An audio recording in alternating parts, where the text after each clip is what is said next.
ఖమ్మం జిల్లా రఘునాథపాలెంలోని వి వెంకటయ్యపాలెం గ్రామంలో 33/11 kV substation నిర్మాణ పనులు కూడా మంత్రి తుమ్మల నాగేశ్వరరావు శంకుస్థాపన చేశారు. సంక్రాంతి నాటికి సబ్స్టేషన్ పనులు యుద్ధ ప్రాతిపదికన పూర్తి చేయాలని అధికారులకు ఆదేశించారు.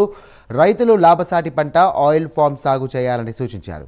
ఇక అంతర్ పంటల వల్ల ఆదాయం లభిస్తుందని చెప్పారు మంత్రి తుమ్మల నాగేశ్వరరావు.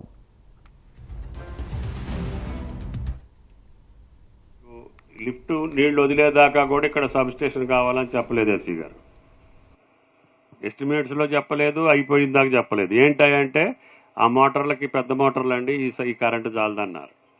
అప్పటికప్పుడు మళ్ళీ శాంక్షన్ చేయాల్సి వచ్చింది. అయినా సరే సీజన్ వస్తుంది. నాకు ఈ ఎండాకాలంలో రఘునాథపాలెం మండలంలో చెరువుల్లో నీళ్లు ఉండాలి.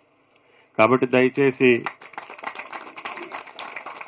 మీరు సంక్రాంతి కల్లా రెడీ చేసి పెట్టుకుంటే మీకు మండల వాసులు ఎప్పుడు కావాలంటే అప్పుడు నీళ్లు వదులుకోవచ్చు.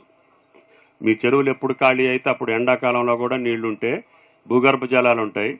భూగర్భ జలాలు ఉంటే మీ మోటార్లు పనిచేస్తాయి. మోటార్లు పనిచేస్తే పామాయిల్ వేస్తారన్న ఆశ. కాబట్టి మీ దయ, మీరు ఏ పంటలోనైనా పామాయిల్ మొక్కలు వేయొచ్చు. మిర్చి తోటలో వేసుకోండి, కూరగాయల దాంట్లో వేసుకోండి, ఆఖరికి వరి పొలం వేసే దాంట్లో కూడా మొక్కలు వేయండి. ఏం కాదు. 2-3 ఏళ్లలో మీకు ఆ పంట వస్తుంది. తర్వాత ఈ బాధలు తప్పుతాయి. పత్తి గుంటలు లేదనో, ఒడ్లు గుంటలు లేదనో, ఒడ్లు తడిసిపోయినాయనో, పత్తి రంగు మారిపోయిందనో, మిర్చి గుంటలు లేదనో, ఇటువంటి బాధలు తప్పాలంటే మీరు పామాయిల్ వేసుకోవాలి.